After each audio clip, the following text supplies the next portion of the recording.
Bonjour, dans cette capsule de cours, on va parler de mélange et de dissolution. Un corps pur, c'est un corps qui est constitué d'une seule sorte de molécule. Par exemple, ici on a du dioxygène pur, il est représenté par une molécule sous forme d'un petit carré rouge et on n'a qu'une seule forme de molécule. Du diazote pur, c'est une seule forme de molécule. De l'eau pure, ce sera une seule forme de molécule. On peut se poser la question, qu'est-ce qui va se passer lorsqu'on va mélanger ces corps purs entre eux? Alors on peut mélanger des solides avec de l'eau. Par exemple du sucre, du sel, du sulfate de cuivre, du sable, de la terre, et on obtient des résultats qui sont très variables. On a ici des mélanges qu'on appelle homogènes, on voit un seul produit final, une seule phase, alors qu'ici on a des mélanges hétérogènes, on voit au moins deux phases, au moins deux produits à la fin. Eh bien, lorsqu'on obtient des mélanges homogènes, on dit qu'il y a eu dissolution. Le sel, le sucre, le sulfate de cuivre se sont dissous dans l'eau. Attention au vocabulaire, on dit bien le sel se dissout, le sucre se dissout, le sulfate de cuivre se dissout. Sel, sucre, sulfate de fer sont solubles dans l'eau. Dans le langage courant, c'est pas tout à fait la même chose. Quand on met le sucre dans le café le matin, on a tendance à dire que le sucre fond dans le café. Attention, c'est faux. La fusion, c'est un changement d'état. Et on peut faire fondre du sucre, mais il faut le faire chauffer beaucoup plus fort. Là, il s'agit bien d'une dissolution. On doit dire le sucre se dissout dans le café. Encore un petit peu de vocabulaire. Ce qui se dissout est le soluté. Le liquide dans lequel on dissout le soluté est le solvant. C'est souvent de l'eau, ça peut être aussi de l'essence, du white spirit, de l'acétone. Ce qu'on obtient après la dissolution est appelé une solution. Donc on a le soluté dissous dans le solvant qui donne une solution. Le soluté dissous dans le solvant qui donne une solution. On peut aussi mélanger des liquides avec de l'eau. Et là encore, on obtient des résultats qui peuvent être différents. Des mélanges homogènes ou des mélanges hétérogènes. Lorsque on a des mélanges homogènes, on dit que les deux liquides sont miscibles.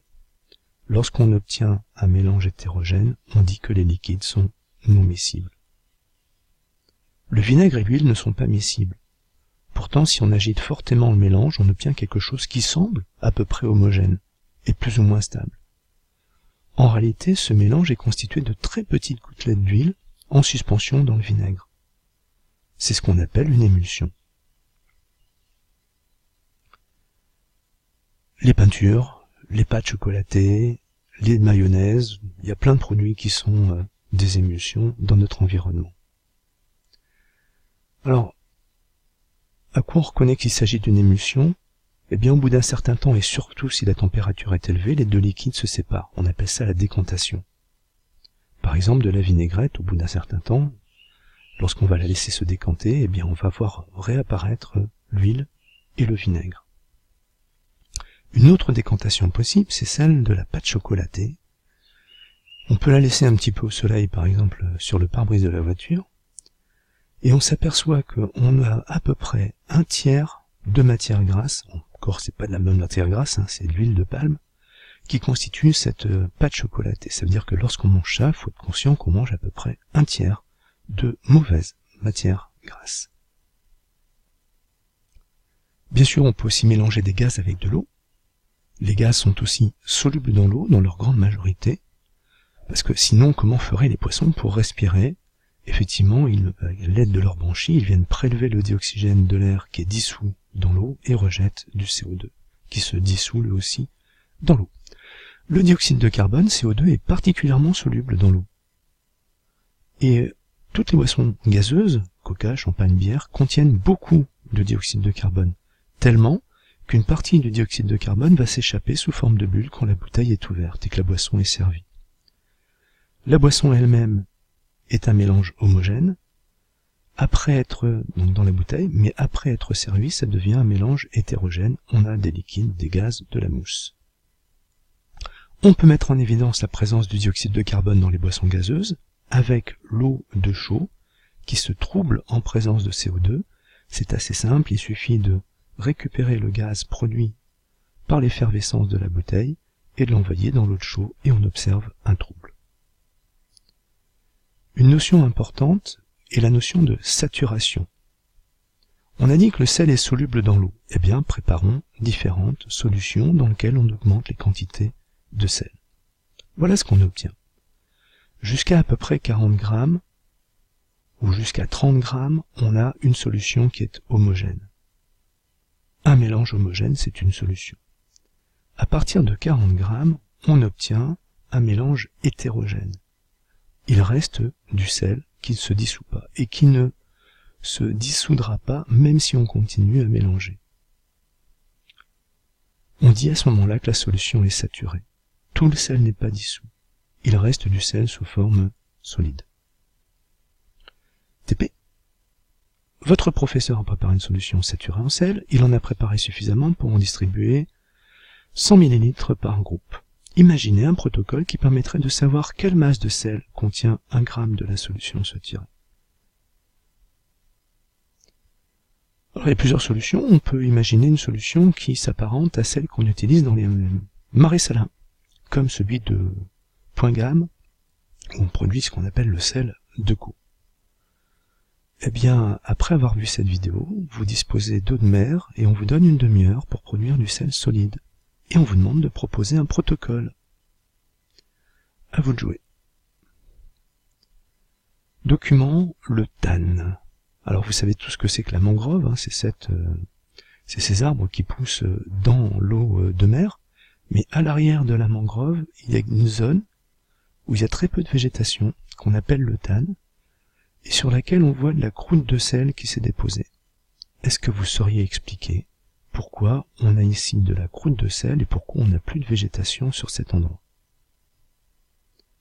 La solubilité, c'est une autre grandeur importante lorsqu'on parle de solution, c'est la masse maximale de soluté que l'on peut dissoudre dans 1 litre de solvant. Donc ça veut dire que quand on atteint la solubilité, et surtout quand on la dépasse, la solution est saturée. Exercice. La solubilité du sel dans l'eau vaut environ 370 grammes pour 1 litre d'eau. Estimez la salinité de la mer Morte qui se trouve en Israël, c'est-à-dire la masse de sel dans 1 litre d'eau de mer. On peut remarquer ici sur le bord de la plage qu'il y a du sel sous forme solide. Eh bien la mer Morte est une solution saturée, parce qu'elle ne dissout pas tout le sel qui se trouve là. Donc on a atteint la solubilité. Donc la salinité est proche de la solubilité, soit environ de 370 grammes par litre. Dans le lagon, la salinité est d'environ 30 grammes par litre. La solubilité du sel dans l'eau vaut environ 370 grammes pour 1 litre. Un élève veut dissoudre 25 grammes de sel dans 100 ml d'eau. Qu'est-ce qu'il obtient? Un mélange homogène, donc une solution, ou un mélange hétérogène, une solution saturée. Eh bien, faisons un petit tableau et appliquons la règle de 3 pour connaître la quantité, la masse de sel qu'il faudrait mettre pour saturer 100 ml d'eau. On obtient 37 grammes. C'est bien supérieur à 25 grammes, donc ici tout le sel va se dissoudre et l'élève va obtenir une solution, c'est-à-dire un mélange homogène transparent. Si on met 20 grammes de sel dans 50 ml d'eau, qu'est-ce qu'on obtient? Vous pouvez mettre la vidéo sur pause pour répondre à la question qui est posée. Eh bien, quelle est la quantité de sel, la masse de sel qu'il faut amener pour obtenir une solution saturée? La règle de 3 nous dit 18,5 grammes.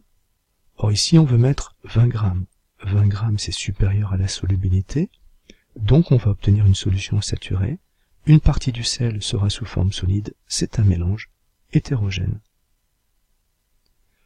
Un élève veut estimer la solubilité du sucre dans l'eau. Il dispose de morceaux de sucre. Chaque morceau pèse 5 grammes et 200 ml d'eau, c'est-à-dire 0,1 litre d'eau. Quelle méthode proposez-vous? On peut en trouver plusieurs, on peut imaginer plusieurs méthodes. Voici celle qu'on a retenue. L'élève prend un sucre, les dissout entièrement dans l'eau en ajoutant, puis il passe au second, puis au troisième, jusqu'à ce qu'il n'arrive plus à dissoudre le sucre. La solution est alors saturée, on vient juste de dépasser la solubilité. Eh bien, au 40e sucre, l'élève n'arrive pas à dissoudre la totalité du sucre. Estimez la solubilité du sucre dans l'eau en grammes pour 1 litre d'eau. Vous pouvez mettre la vidéo sur pause pour répondre à cette question. 40 sucres, c'est 200 grammes. Donc la dose solubilité a été obtenue pour 200 grammes dans 100 millilitres d'eau. Dans 1 litre, il aurait fallu dissoudre 10 fois plus de sucre, soit 2000 grammes ou encore 2 kg. On peut dissoudre 2 kg de sucre dans l'eau. C'est énorme, on obtient alors ce qu'on appelle un sirop. Masse et mélange. Pensez-vous que lorsqu'on réalise un mélange hétérogène, la masse se conserve? Pensez-vous que lorsqu'on réalise un mélange homogène, il y a une erreur ici, la masse se conserve? Faites des hypothèses basées sur un raisonnement et imaginez un protocole pour confirmer ou pas votre hypothèse. Eh bien, on vous demande de réfléchir à tout ça. On fera ça en séance de TP. Alors, lorsqu'on fait cette séance de TP, on voit que quand on réalise un mélange, qu'il soit homogène ou hétérogène, la masse se conserve. Pourquoi? On peut faire une interprétation microscopique. La masse, c'est la quantité de matière. C'est-à-dire la quantité d'atomes, la quantité de molécules, si on ne change pas ces molécules. Et quand on prend 10 atomes qu'on mélange à 10 autres atomes, ça fait toujours 20 atomes. Ici, on a des molécules d'eau qu'on va mélanger avec des molécules de sucre. Les molécules sont constituées d'atomes. Donc les atomes qui constituent les molécules d'eau et les atomes qui constituent les molécules de sucre, on va les retrouver à la fin. Donc la masse se conserve quand on réalise un mélange. L'air est un mélange. C'est un mélange homogène, d'environ 20% de dioxygène et d'environ 80% de diazote. On a représenté ici les molécules de dioxygène par les petits carrés rouges et les molécules de diazote par des espèces de petits losanges bleus. En réalité, c'est bien sûr un peu plus compliqué. L'air contient toujours de la vapeur d'eau en proportion variable et aussi plein d'autres gaz. Par exemple, le dioxyde de carbone. Parlons un peu de ce dioxyde de carbone parce qu'il est responsable en partie de ce qu'on appelle l'effet de serre. Le dioxyde de carbone, c'est à peu près 0,035% de l'air, c'est-à-dire pas beaucoup. Mais on voit que cette quantité, cette proportion de dioxyde de carbone a tendance à augmenter, du fait de l'activité humaine, du fait surtout de l'utilisation des énergies fossiles. Et depuis des millions d'années, on s'aperçoit que la quantité d'air n'a jamais été aussi importante qu'aujourd'hui. Elle se trouve à peu près ici. Or, le dioxyde de carbone participe à l'effet de serre. Pour simplifier, la chaleur du soleil, l'énergie thermique produite par le soleil arrive à la surface de la Terre. Mais une partie de cette énergie thermique est renvoyée vers l'espace. Ce qui fait qu'ici on a une espèce d'équilibre où on a une température moyenne à la surface de la Terre d'environ 10 degrés. Mais lorsque cette énergie thermique est renvoyée vers l'espace, une partie de l'atmosphère la renvoie vers le sol. C'est ce qu'on appelle l'effet de serre. Les gaz à effet de serre, dont le dioxyde de carbone, provoquent donc ce renvoi de chaleur vers le sol. Mais si ces gaz sont plus importants, ont une proportion plus importante, l'effet de serre devient plus important. Et la température moyenne à la surface de la Terre a tendance à augmenter. On voit ici ces augmentations de température entre 1960 et 1990. 0,8 degrés, on s'aperçoit qu'au niveau des prévisions qu'on peut faire sur 2100, on s'aperçoit qu'on a ici une augmentation de la température d'à peu près 8 degrés au niveau du pôle Nord. Quelles sont les conséquences probables du réchauffement climatique? L'augmentation de température a pour effet notamment la dilatation, l'augmentation du volume des océans et donc la hausse du niveau des océans. Certaines îles du Pacifique pourraient ne plus être habitables. Il pourrait y avoir aussi des inondations sur des grandes villes côtières, et la majorité de la population du monde est située sur la côte. Les ouragans et les cyclones peuvent devenir plus intenses, les canicules plus fréquentes, plus accentuées, les feux de forêt plus fréquents, Des épisodes de froid polaire en Europe de l'Ouest pourraient apparaître à cause de l'affaiblissement du Gulf Stream, qui est un courant qui vient de l'Amérique vers le nord de l'Europe. Et les pluies peuvent être plus irrégulières, alternance de périodes de sécheresse et d'inondation. Et on pourrait observer aussi des disparitions massives d'espèces et d'écosystèmes comme les coraux. Donc rien de très réjouissant. On peut aussi parler de la pollution de l'air. Dans le langage courant, on parle d'air pur. Attention, air pur, ce n'est pas un corps pur, c'est un mélange de différents gaz. Mais par opposition à l'air pur, on peut parler de l'air pollué. L'air est pollué quand d'autres gaz ou des particules solides sont mélangés à l'air. Et à ce moment-là, l'air peut devenir dangereux pour la santé. Par exemple, bien ici, on a un petit article de la Dépêche de Nouvelle-Calédonie qui précise que l'air en Nouvelle-Calédonie n'est pas si pur que ça, parce que notamment, il contient du dioxyde de soufre, produit par la société Le Nickel, par exemple à Nouméa, mais aussi produit par le trafic routier. L'air a une masse. Aussi bizarre que ça pourrait sembler, l'air a une masse. Alors c'est bizarre, pourquoi? Parce que lorsqu'on bouge ses bras, on sent pas grand-chose. Si l'air avait une masse importante, on sentirait comme on touche la table. Alors cette masse de l'air est pas bien grande, elle est d'environ 1,3 kg par mètre cube, c'est-à-dire qu'un cube de 1 mètre d'arête pèse 1,3 kg. C'est pas beaucoup, c'est à peu près 1000 fois moins que l'eau. Cependant, dans une salle de cours, il y a à peu près 250 et 300 kg d'air. C'est énorme. On vous demande d'imaginer une expérience qui permettrait de montrer que l'air a une masse. Alors, il faut réfléchir. Attention, c'est pas une expérience facile, parce que il faut mesurer des choses très précises. Essayez d'imaginer donc cette expérience. Vous pouvez mettre la vidéo sur pause. Une solution parmi d'autres. On peut par exemple peser un ballon de handball, très gonflé. Il contient alors beaucoup d'air. Et puis on montrait que quand il se dégonfle, même légèrement, sa masse diminue. C'est pas forcément facile à faire, et il faut une balance suffisamment précise pour obtenir un résultat. 1 TP. La masse volumique de l'air, ρ, c'est la lettre grecque R, c'est la masse sur le volume. On vous propose ici un protocole sous forme d'un croquis qui devrait vous permettre de mesurer la masse volumique. En utilisant cette formule et le protocole qui est proposé, essayez de montrer que la masse volumique de l'air vaut environ 1,3 kg par mètre cube, c'est-à-dire 1,3 g par litre. Dans ce cours, on vous a dit que la proportion de dioxygène qui est présente dans l'air, c'est à peu près 20%.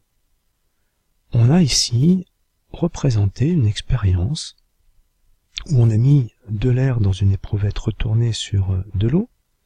Au fond de cette éprouvette, on a mis de la laine de fer. Or, la laine de fer consomme du dioxygène pour former de la rouille. On a laissé ça plusieurs jours et on s'est aperçu que le niveau d'eau a monté dans l'éprouvette. On vous demande d'interpréter ces résultats et d'expliquer pourquoi cette expérience montre qu'il y a à peu près 20% de dioxygène dans l'air. Enfin, on termine sur les changements d'état. Vous vous souvenez que dans le cours précédent, on avait dit que lorsqu'on a un changement d'état, la température reste stable. C'est-à-dire que si, par exemple, on a la fusion de la glace, la température augmente tant qu'on a de la glace. Quand la glace commence à se transformer en eau, la température reste à 0 degré, puis quand la glace est complètement transformée en eau, la température continue à augmenter. Oui, mais ça c'est pour les corps purs. Pour les mélanges, c'est tout à fait différent. Pour un mélange, lorsqu'on a le changement d'état, la température augmente progressivement. Enfin, varie, parce que ça peut aussi descendre si c'est, par exemple, une solidification. Donc, température stable, corps pur, température qui évolue, mélange. Et ben voilà, on a terminé sur cette partie du programme. Merci de votre attention.